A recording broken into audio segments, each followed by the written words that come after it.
বাংলাদেশে হিন্দু বিদ্বেষ চলছেই। পুলিশ সহ অন্যান্য সরকারি চাকরিতে বেছে বেছে হিন্দু সহ সংখ্যালঘুদের বাদ দেওয়ার অভিযোগ উঠল মোহাম্মদ ইউনূসের অন্তর্বর্তী সরকারের বিরুদ্ধে। বাংলাদেশ সিভিল সার্ভিস বা বিসিএস এর দ্বিতীয় বিজ্ঞপ্তি ঘিরে এই বিতর্ক তৈরি হয়েছে।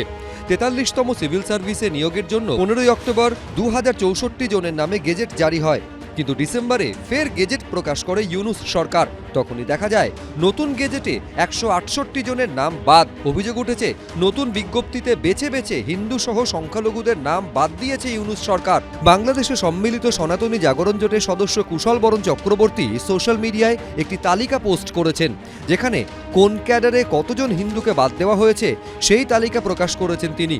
সেই সঙ্গে তিনি লিখেছেন, এই তালিকায় কোনো সংশোধন থাকলে তাও কেউ জানাতে পারে। জীবন কাঞ্জিলাল রায় নামে এক চাকরি প্রার্থী সোশ্যাল মিডিয়ায় লিখেছেন, ১৫ অক্টোবর প্রকাশিত ৪৩তম বিসিএস এর গেজেটে আমার নাম ছিল। আজ প্রকাশিত ৪৩তম বিসিএস এর গেজেটে আমার নাম নেই।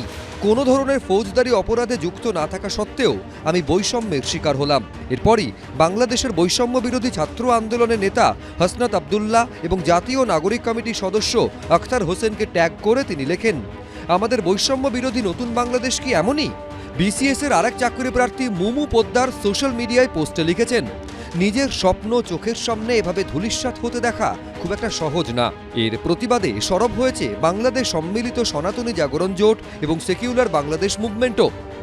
সনাতনীদের উপরে, হিন্দুদের উপরে যে মানসিকভাবে যে টর্চার, যে অর্থনৈতিক যে টর্চার, যে কিভাবে একটা মানুষ সে বিসিএস পরীক্ষা দিয়েছে, সে পাশ করেছে, তার সমস্ত প্রসিজার সে মেনটেন করে সে বিসিএস ক্যাডারে বিসিএস এর নিয়োগপ্রাপ্ত একজন কর্মচারী হতে যাচ্ছে।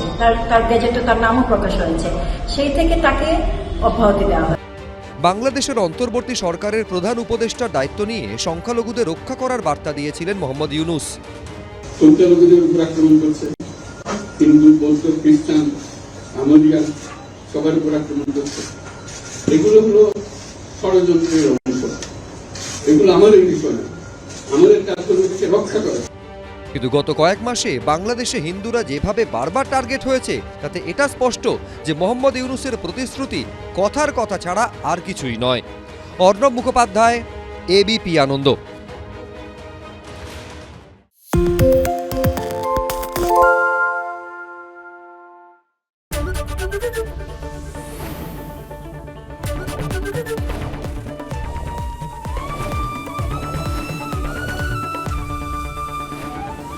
এবিপি আনন্দ, এগিয়ে থাকে, এগিয়ে রাখে।